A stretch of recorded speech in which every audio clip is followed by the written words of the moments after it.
Summertime is rolling in. Are you ready for some refreshing white wine that won't break the bank? If so, Albariño is definitely for you. Have you ever heard of this Spanish grape that's on a meteoric climb in popularity? Well, now you have. We're going to find out all about it.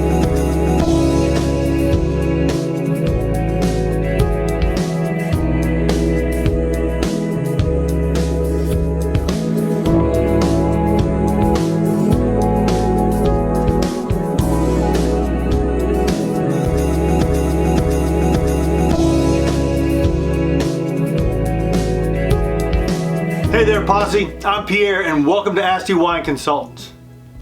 Today we're going to be talking about Albariño.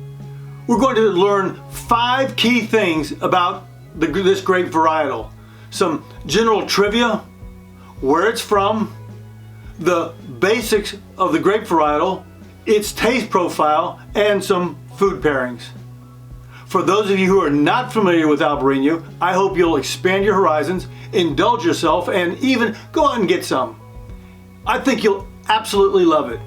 Now keep in mind, if at any time you like what you hear, click like, subscribe, and hit the little bell so you'll be notified when there's a new post.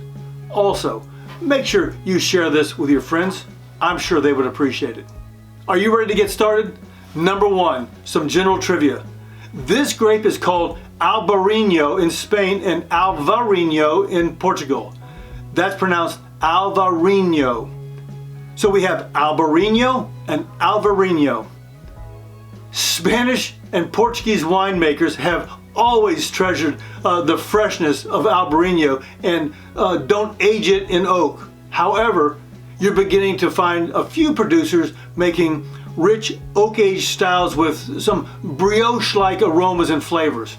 Most Old World producers do not put the name of the grape on the labels. However, it's common to see the word Albariño on Spanish labels.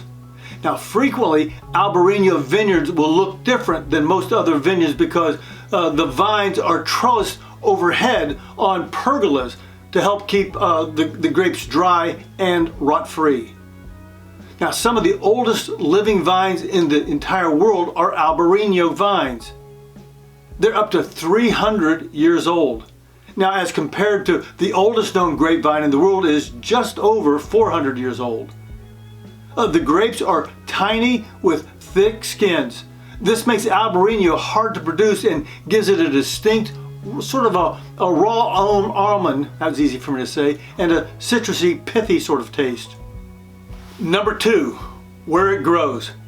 Albariño is a fresh, aromatic, hardy varietal that has the potential of growing in any cool or intermediate climate area in the world. However, it's only now being realized and becoming popular worldwide. As you can see on the chart, the global production is pretty limited. Over 90% comes out of Spain and Portugal. Accordingly, we're going to spend most of our time talking about what the wines are like coming out of those 2 areas. Albariño is native to the area in the northwestern corner of the Iberian Peninsula, but it's not clear on which side of the border it comes from, whether it's Spain or Portugal, but it's widely planted on both sides. An increasing interest in Spanish and Portuguese wines has seen it being planted in different parts of the world, including California, Uruguay, Australia, Argentina, Chile, Brazil, and the UK. By the way, how are you doing there? Please do me a favor. If you have ever had an Albariño, let me know. If you have, simply write yes. And if you haven't, just write no in the comment section below. Number 3, the basics of the grape varietal. As I said, there are 2 main homes where Albariño can be widely found. Rio Baixada in Spain and Vinho Verde in Portugal. Again, in Portugal, it's called Alvarinho. Rio Baixada has a special governmental designation or indication, DO. DO stands for Designation of Origin. It's part of a quality system used for some foods and alcohol, including wine. There's also a very strict tasting committee that samples all wines coming out of Rio by Sasha for quality assurance. Only wines that pass this committee test can be labeled Rio by Sasha DO. In Portugal, Alvarinho Vinho Verde wines are sometimes bottled with a little natural or introduced carbon dioxide. The result of this is you have a wine that has a light, sort of a sparkling sensation on the tongue. That's called fizzante. Also, Vinho Verde can be produced with only the Alvarinho grape or blended with the Alvarinho grape and several other varietals. Vinho Verde means green or young wine. These Alvarinhos are released 3 to 6 months after the grapes were harvested.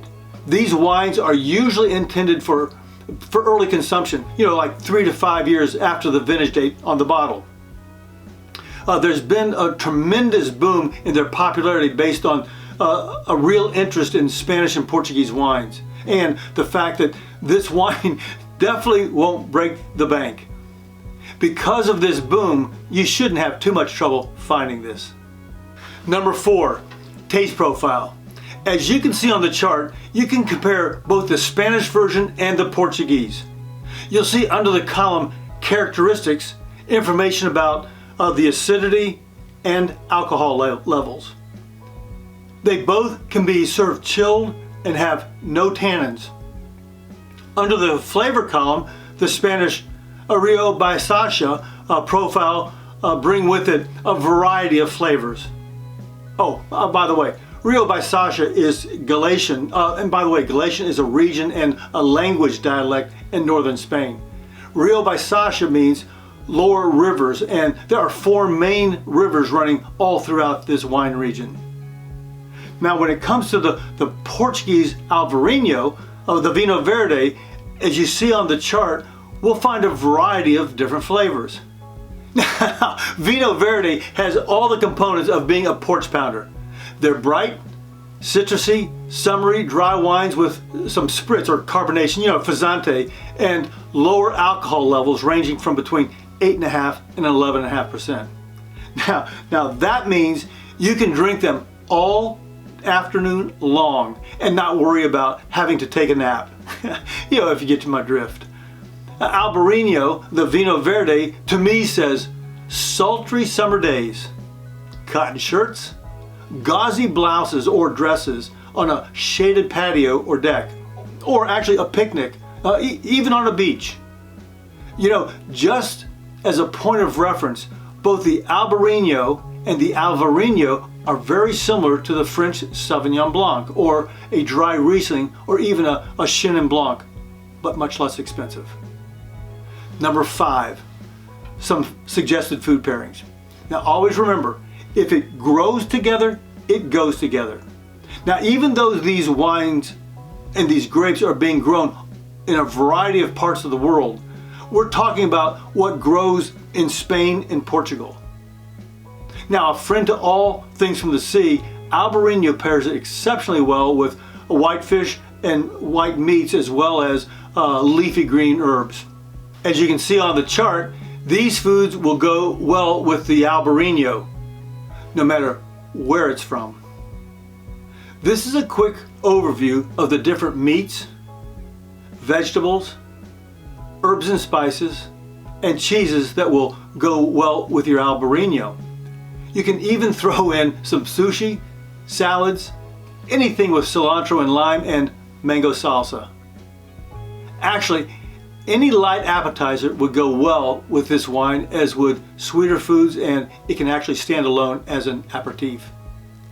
Now, as a word of caution, due to its lightness, Albariño is not ideal for heavy dishes such as burgers, beef, pork, lamb, or anything with a rich sauce. Well, there you have it.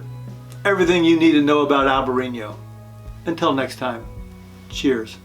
Hey Posse, thanks so much for investing the time to watch this video. I trust it was helpful to you. If you have any questions, let me know in the comments below. And please consider hitting subscribe. Also, click here to check out our new online shop. We have a great lineup of wine-related items that will help you get the most out of your wine experience. Oh, and be sure to check out these other videos. Until next time, Cheers.